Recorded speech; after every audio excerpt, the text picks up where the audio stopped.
question I have is, so there's formal mentorship, right? And, you can have those and sponsorships. Something else that has intrigued me is setting people up with just let's say a safe person to talk to. They're not the mentor, but and it's questions like, when I'm entering the manufacturing world, there may be questions that women have, like, is it appropriate to wear these slacks, right? Am I supposed to wear slacks all the time? Like, it's questions that you feel, I don't want to ask anybody. Am I supposed to eat my lunch at my desk? Those questions sometimes that women don't want to ask a mentor, because what are they going to think of me? Because I want them to help me with my career and those stuff. It's the other stuff. Have you experienced that and found it useful, or what have you had on that one? Yeah, there was one company where I was paired up with a orientation buddy, who was essentially a safe person. And what made the experience even more positive for me was that she was a young woman who was 3 or 4 years in the company, and 4 or 5 years approximately in the industry. And so it felt like I could have these kind of conversations, ask these questions where it's like, I don't want to ask my manager like what the policy is for, like, where do I park, Right. for example, right? So that made it a lot more of a comfortable situation for me. And then I didn't have these questions sitting in the back of my head going like, is it appropriate for me to be asking my boss this? Right. Okay, good. So that was a good experience having, I like that, Yes. orientation buddy. I like that term. Has anybody else done that in their organization? We've kind of buddied people up, in departments and so on. And actually, in a company that I worked in, which wasn't manufacturing, we had the same thing. It was we had an orientation buddy, and it was always from a different department, not in your same department. So to give you exposure, it was quite a large company. We had 4 floors and an office tower downtown. So it gave you a different perspective of different departments in the company. But we have an informal buddy program here with our social committee. Our social committees that we've developed at both of our plants, they're kind of like the buddy system and doing things that way as well. Okay. Our case is a little different. I had to go find external resources. We were going through restructuring, and we kind of lost a senior person, and the junior guys were a little worried, and I had to reach out to our customers, who I consider they are experts, and connect them and learn from them, like what they appreciate our products, appreciate about our products, or like industry, like this is a particular situation. Talking about our engineering department. So I encourage collaboration, and I had to connect these 2 groups to work together, bring the best design. So yeah, it's really, I think, important that providing the mentorship. In this case, I see a lot of value, and particularly our team really appreciated the opportunity. They could learn so much, and I think they seems okay now. They don't worry too much about it. And I keep looking for other resources who are available to talk to our team, and it's been going really well. Good. Thank you. Thanks. And Rita, I'm going to ask you the next question. If you can provide a specific example from a strategy or approach that you used to turn a setback into a stepping stone towards success. Right. Yeah, I have lots of examples, but the one that sticks out the most was actually during COVID. So I know a lot of businesses, a lot of people personally were affected by COVID. And our organization, fortunately, was able to still run and be able to accept all the changes that the government was implementing during that time. One thing that what I listened to in the organization was my managers, my team of 12 management leaders, that they were having trouble just, focusing in COVID. There's just so much unexpectedness going on in the world. And I honed into that atmosphere, and I kind of thought to myself, what can I do with my leadership team to make it a bit more ease for them just to come to day-to-day work, or whether they were working remotely. So I thought of something called PCC, which is the People and Culture Conversation. So these were conversations I set with each manager one-on-one, once a month. And I invited them into my office space and asked them, there was no agenda to these meetings. It was just literally a flow of conversation.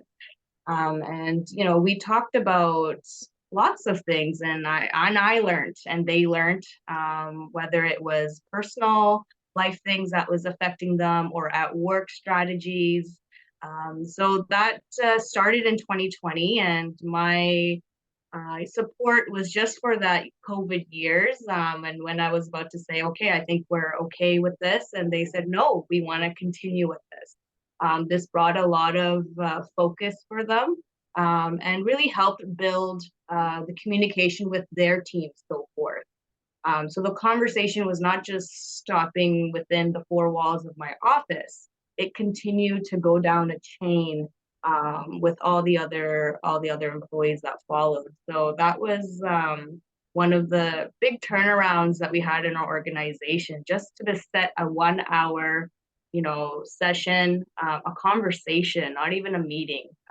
So that really allowed them to really speak what's on their mind, and get some things off their chest, whether it was, the uncertainty of COVID, or of the workforce. So it was a great challenge we overcame. And for that to work the way you're describing it, the employees had to feel like it was safe, right? You created a safe environment for them in those four walls. How do you think you did that? Right. I think building the relationship with these leadership, and just, active listening. I think that's a big one. I did my coaching certificate last year, so I'm also a leadership coach. So asking the right questions and listening to their body language, what's coming out verbally, and just, seeing how they are, I think really helps build that trust. If I'm not actively listening, then they're not going to be sharing as deeply. So, I think those skills are very necessary, whether you're in a leadership role or even a day-to-day worker with your coworkers. If you're actively listening to the person talking to you, they will provide you the answers that you're looking for to help them, actually. So I think that's something that's built really well at Sunrise Kitchens, and that's what we really also strive for, is that if I'm active listening to you, then you're also doing that to your team, and it's so forth. So that really helps with the communication and transparency. That's true. Great. Thank you. Thanks. Karen, did you have anything on that one that you wanted to share? I hadn't thought specifically on that one, but I guess a setback would be, we're actually experiencing one right now. Things are slow.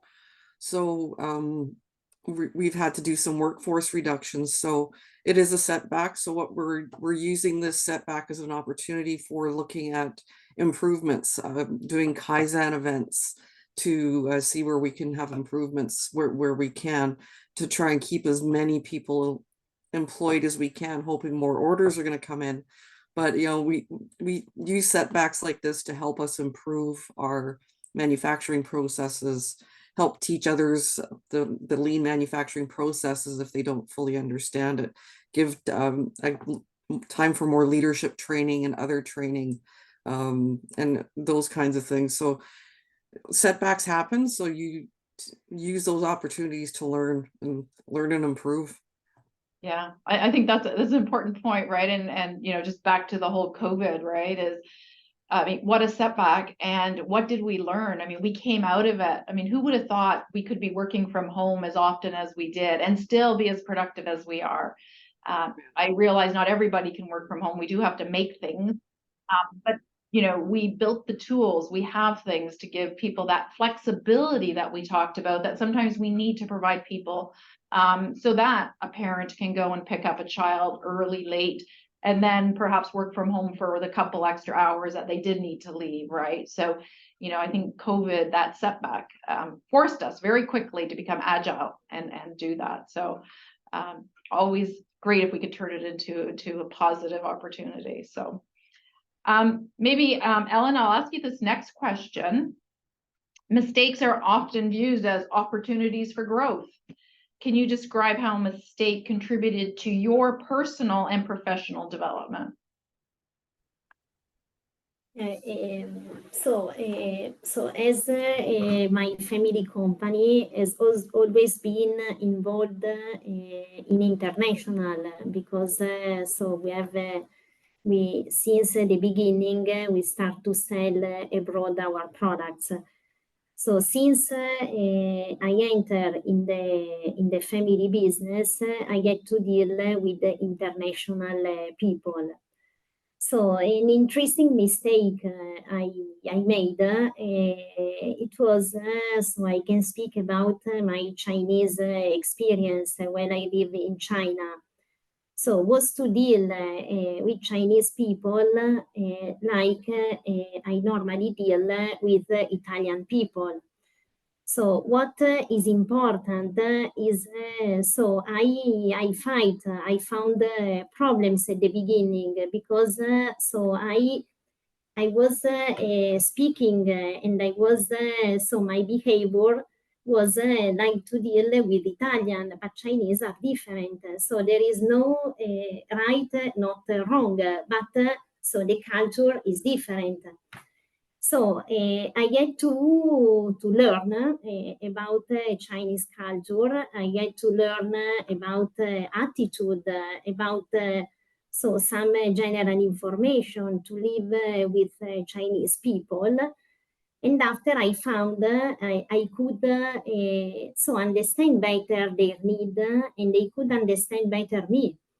And so what I learned, and I'm still doing, so I travel every time.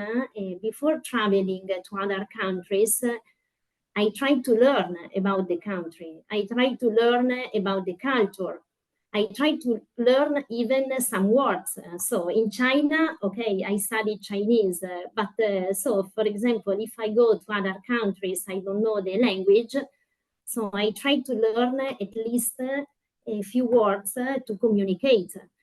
And so I think it's very important, because the border of a country at the day of today is not so the country, but is the entire world. So we need to deal every time with people from different countries, and we have different culture, so different approach in the life and also in the business.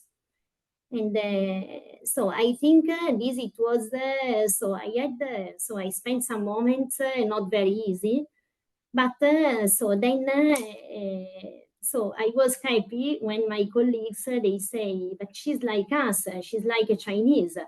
So it was, so at the beginning, we fight a lot, but then, so I found China my second country. And so it was very interesting, and I do every time.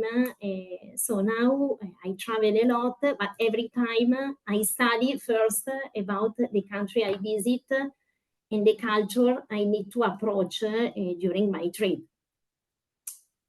Yes, I think that's a very good lesson for all of us to learn, right? Is certain ways of doing things in your country may not be represented and interpreted the same way in another country, right? And they could,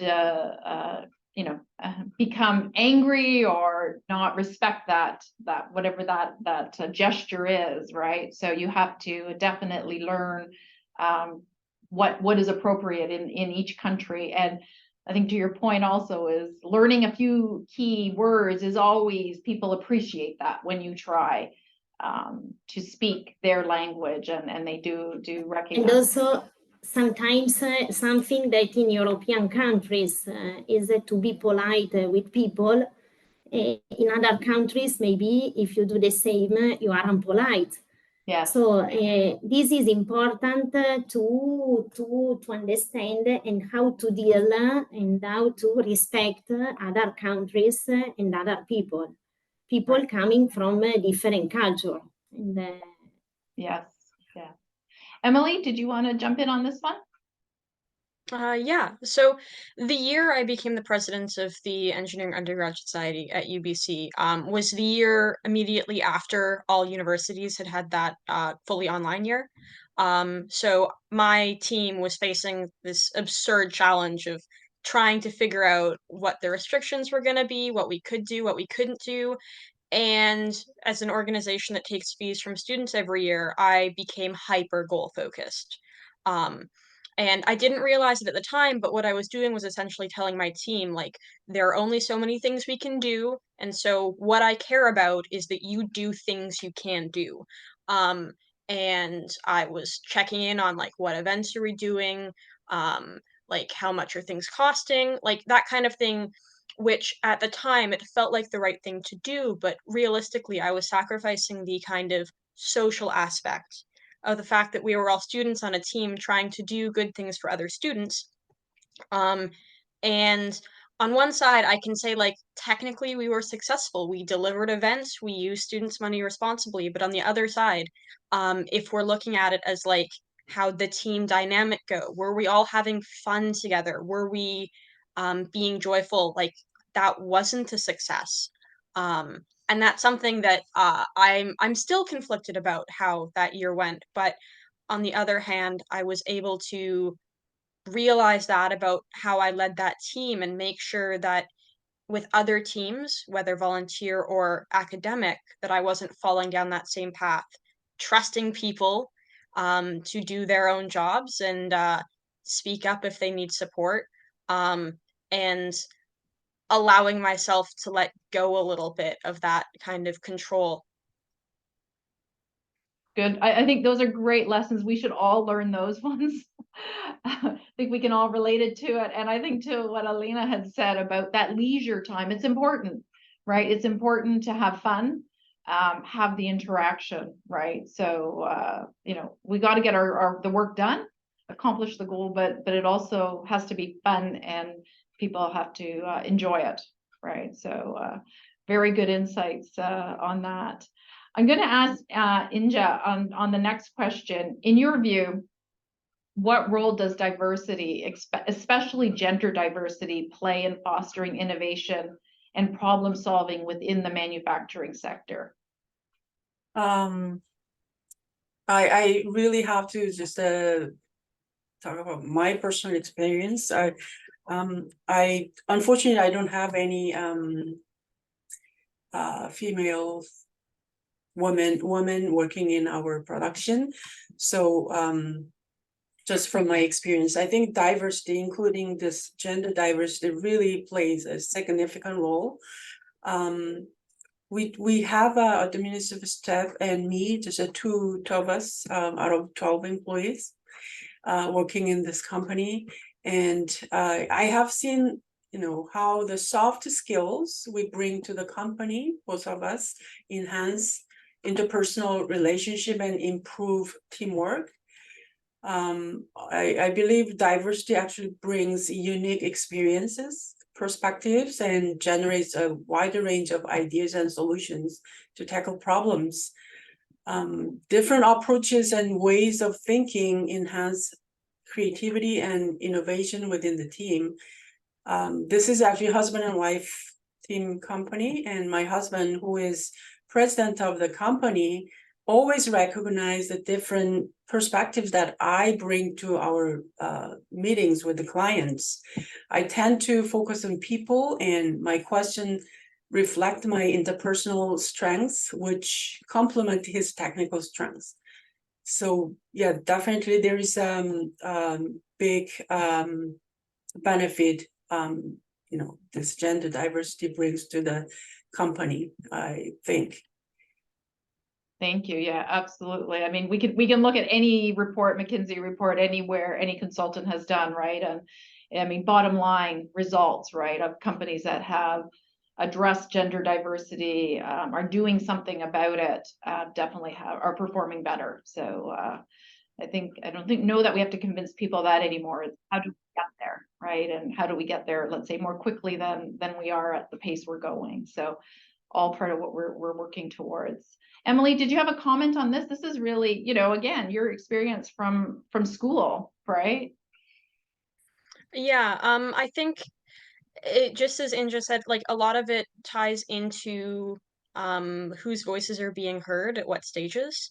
Like I know like a lot of students will fall into the trap of looking at a certain set of data and going, this is what I expected, so I'm not going to look any further. Meaning that like any diverse opinion that isn't what I might expect to see can just get forgotten about. I will say, like nowadays, universities are doing quite a good job of trying to amplify the fact that not all voices are equally represented. But when we look at things like seatbelts were designed for male bodies, and it's something that if one group of people designs a product for themselves, it will be useful for them.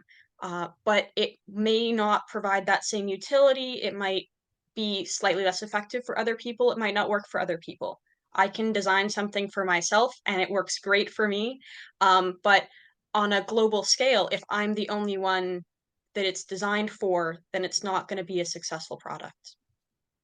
Right. Yeah. So designing for everyone. And I think it's something maybe we can talk a little bit more about, is about how do we get more women in manufacturing? And I think part of it also is how we're designing things, right? And if I reflect on where I am in the steel industry, even the simplest thing, and you might not think it's, but uniforms, the workwear that we give to people, it's universal, right? Up to now.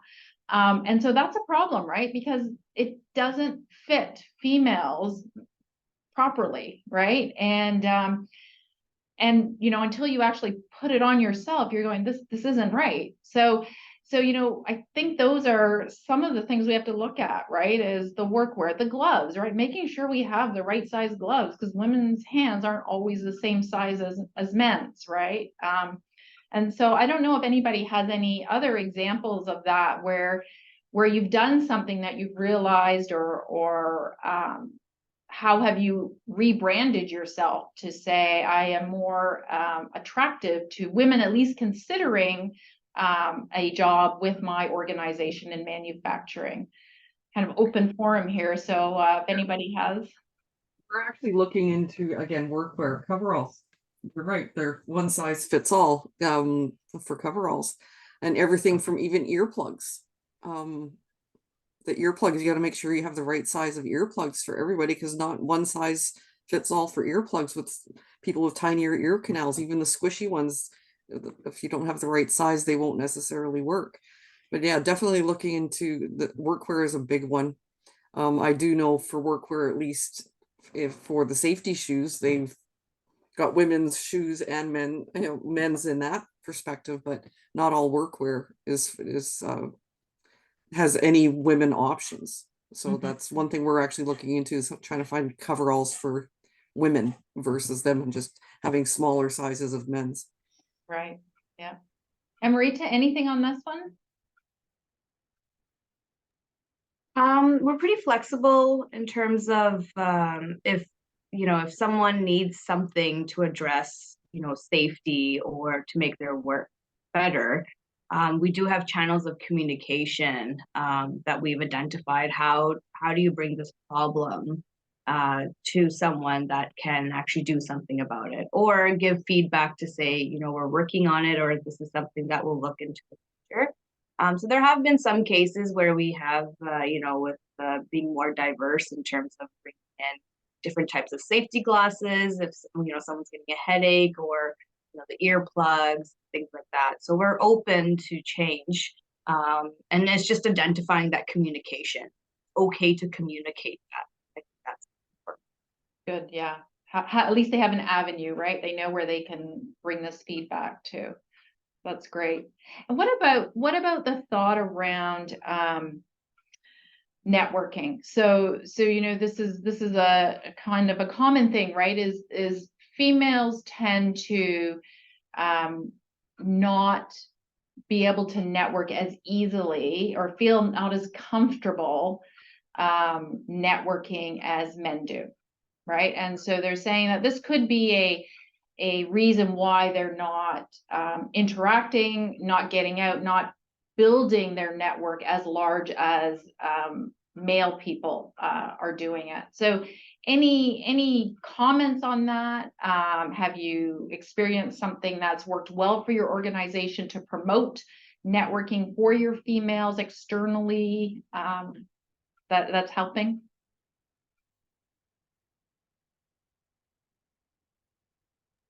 I guess I could take that one first. Just to answer it in terms of reflection of my self networking and how do I approach it. I think something earlier in my career, I was always, you know, asking myself, am I ready to be here? And, you know, am I of value in this networking atmosphere? And I think that really came along with the development of personaling, while, you know, questioning that, you know, yes, I am giving myself the validation that I know my education, I know what I'm talking about, and, you know, I am a valuable person in this networking session. So I think just learning to self-validate and not seeking that from someone else. That was a big change in my mind, where it really connected me to a lot of people that I wouldn't have even talked to if I was still self-doubting myself. So I think that's a little piece of advice for students, is to get there and get open and just, you know, acknowledge that you do have the right to be there, and you know, explore your mind and self-validate yourself. Yes, yeah. Inja, Yeah, oh, sorry, go ahead, Karen. One of the things we always encourage is membership in professional associations. Like I belong to the CPHR. We belong to the company belongs to the CME, and there's the peer groups. Join your professional associations if there is one. Join a peer group. For like all of our leaders with the CME, they go to the peer groups, whether it's the operations, the sales, the robotics one now. All the different peer groups that they are. We encourage that kind of interaction where they can learn from others. We also encourage we've had other companies come to us to see our lean manufacturing. We host shop talks. We're hosting one in November. We host some of the shop talks, which gives opportunity for the people attending these shop talks to network with other companies, and providing those opportunities gives the opportunities for networking. If you host a training session with other companies, there's a networking opportunity right there for your up and coming leaders. That's great. I mean, shop talks, the open plant doors, right, tours. I mean, this starts to lead us down that whole pathway of not just your current workforce, but things that we can do to attract youth, not only females, but youth into manufacturing, to consider that career, right? They need to see it. And I don't know, Inja, if you have any examples of that, of your thoughts around attracting youth to manufacturing and how we can do that.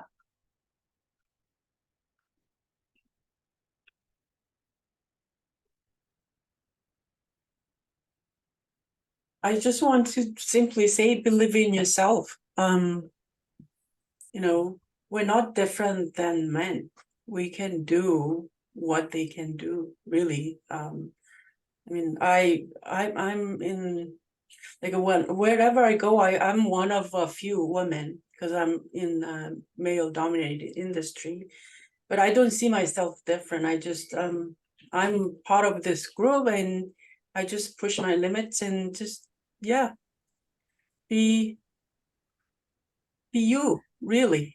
Yeah, That's really important, and then trust yourself, your capabilities, and what can go wrong actually doing that, right? right, It's all up to you, really, your mindset. So yeah, right. hope this helps. Yeah, no, good, good. Any So last, oh, sorry, Karen, go Can I ahead. just make a comment about attracting youth? One thing that we make conscious effort of doing is participating in career fairs. We do one in the Hope School District does one every year. And all the students, for all ages, they bus them in from Boston Bar and all over the place. And we go to encourage them to consider trades for manufacturing, male, female. I remember the Hope Career Fair one year I had a grade 10 girl stand up and stand in front of the table saying, I want to be a welder. So, things like that. We just did one in Mission last week at the Leisure Center across from the high school. I like to do more of the community-based ones versus the paid newspaper provided ones, but the free community-based ones where you are going to have those high school students coming and encouraging them to get into the trades. So that's one way to get your type of industry out there. And I was actually dismayed to see there was a few industries that had signed up for that Mission Career Fair last week that didn't attend. So, but they usually have the police there. They've got Skilled Trades BC is usually there, and all the different organizations to help encourage them to do that. So that would be one way to get youth in, is promote what your companies do at these career fairs. Community-based ones I find to be the most beneficial to get to that youth. Great, okay. So I don't have any other specific questions. I don't see anything in the chat. I'll keep watching. But what I'm going to do is maybe I can just give everybody kind of their last minute just to give us your call to action around this topic of transforming error to excellence. And maybe Amrita, can I start with you? Sure. I would just say get out there. Simple as that. Like, show up, get into the industry you want to get into, pursue your passion. It leads to many doors that you may not even know that are closed and you'll open. Example for me, sitting on this panel, it was a door of opportunity that came and knocked, and I said, okay, yes, I have some things to say. So, just, learn to celebrate your failures. I think that's another really important one. And that just, you'll succeed from there. So thank you for allowing me to speak here today. Thanks. Emily? Yeah, Inja's quote from earlier really spoke to me. I think the key takeaway is that if we're too afraid to make mistakes for what we think will happen, then we'll never challenge ourselves to grow. We'll never become better than we currently are. And it's something not just women, but like it's something within the entire industry, is being confident, saying our opinions, encouraging other people to share theirs as well. Thank you. Thanks. Inja? Oh, you're on mute. Embrace who you are, and mistakes are really necessary step, as I said repeatedly, and really it's an opportunity for learning and growth. Don't think this is a failure. And always focus on problem solving, and really we are human being, and this is what it is. Like without making mistakes, we're not here, really. I want to actually share one of our core values because it kind of aligns with our discussion. One of them is family. People think this is weird, a company and family, how that works. But we try to build a strong, caring relationship that support each other and enrich our lives. And really, we can only grow together, support each other, and learn from each other. So don't be afraid of making mistakes, but just come with the attitude that you're here to learn from others. Thank you. Thank you for the opportunity to talk. Thank you. Elena, any last word, call to action?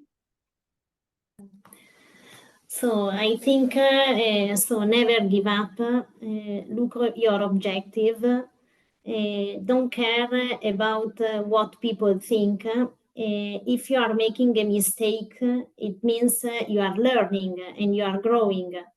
And make always your work and your activity with passion. Thanks. And Karen? Yes, be confident in yourself, be confident in your abilities.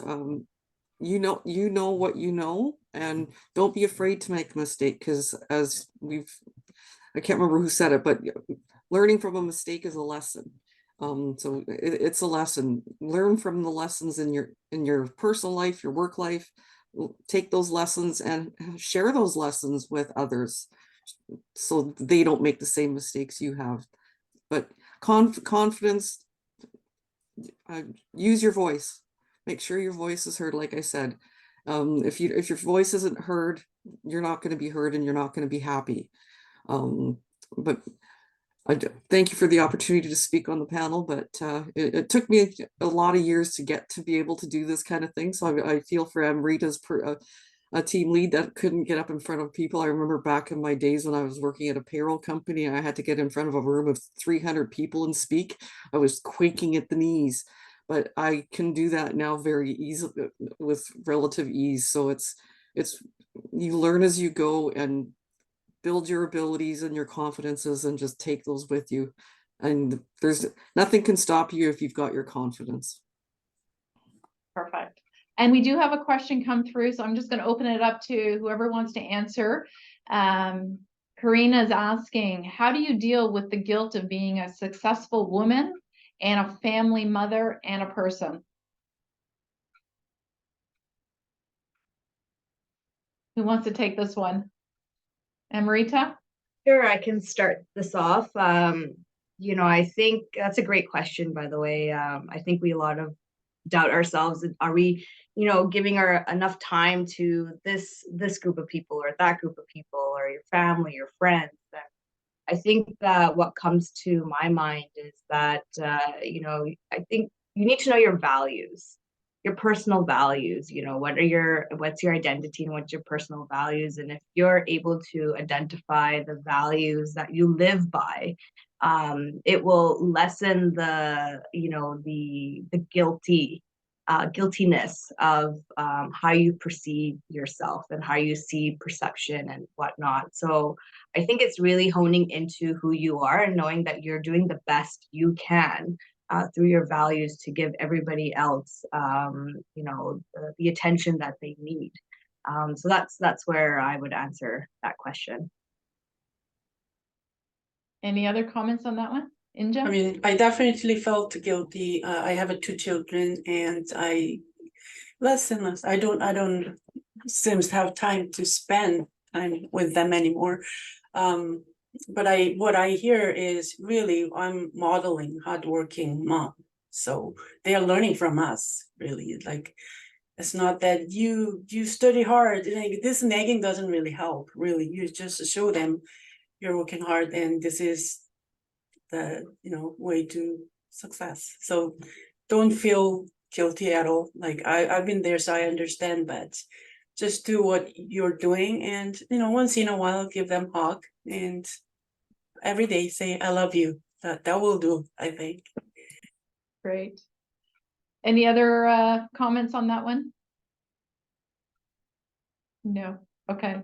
Well, I want to thank the 5 of you as being fantastic panelists. You made my job easy. and great discussions, very interesting insights. And I know I've taken a bunch of notes here, so I'm going to go away and do a whole bunch of new things for myself as well. So I appreciate your time, and thank you all. And Tracy, I'm going to turn it over to you. Thank you, Angela.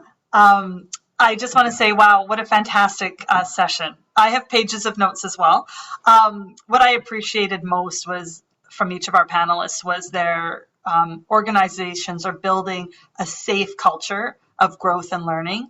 And that can't happen if you don't value your mistakes and the mistakes of others. You don't, if you're going to fail fast and pivot, celebrate the failures, don't give up, make your voice heard, be a role model a learning behavior and growth mindset. And again, goes back to that authenticity. If you've learned from it, it wasn't a mistake, it was a lesson. And that's been repeated a couple times. So thank you, Inja. I think we're all going to take that one away for sure. If you can adapt, reflect, and grow, and don't underestimate the value of mentorship.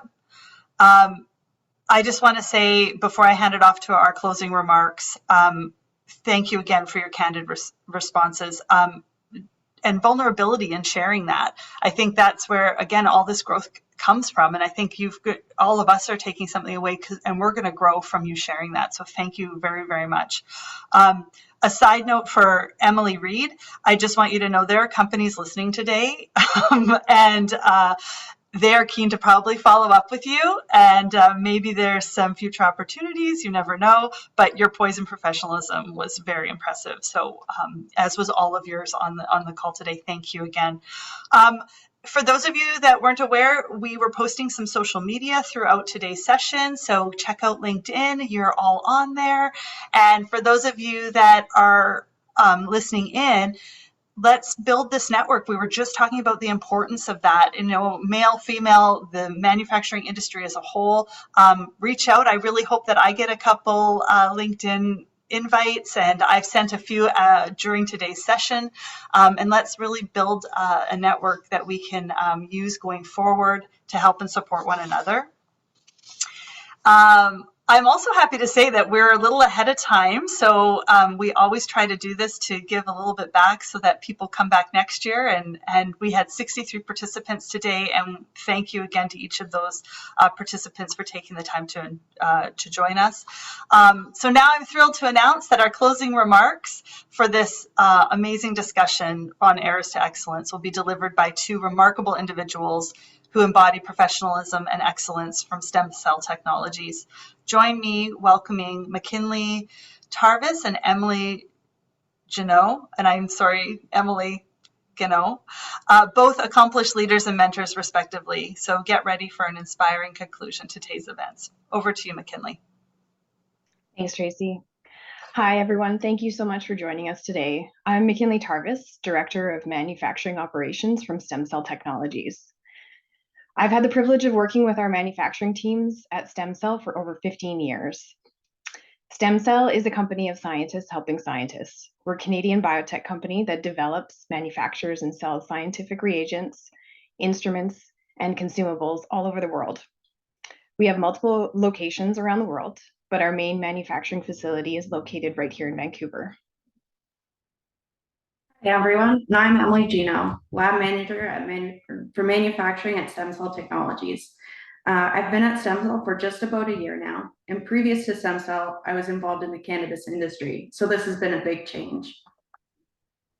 As we wrap up the third annual Women in Manufacturing Success Forum, I find myself relating to many of the stories shared here today. From the narratives of our esteemed panelists, it's evident that the journey from error to excellence isn't just a theme, but a reality for many of us. Mistakes, as we've learned, aren't just setbacks, they're stepping stones. These stepping stones lead to growth, innovation, and accomplishments. Our panelists have given us a roadmap on how to pivot from errors and use them for fuel for success. We also would like to extend our sincere gratitude to Machines Italia as our sponsor for this event. Their sponsorship provided support in bringing this forum to life, enabling us to foster such transformative conversations. A big thank you to the entire team at Machines Italia. As part of the larger community, it is our collective responsibility to create an inclusive and dynamic manufacturing sector. SME has set an ambitious goal of increasing the number of women in manufacturing by 100,000 in the next 5 years. After hearing such moving stories of resilience, I believe more than ever that together we can do it. I encourage each one of you to take the lessons learned today, not just into your workplaces, but into your lives. Let's embrace our errors, transform them into stepping stones, and pave our way to excellence. Before signing off, I'd like to express my gratitude to everyone for joining us today. Your presence, engagement, and commitment to the cause are what makes these forums such a success. Stay inspired, keep challenging the status quo, and remember, from error, we rise to excellence.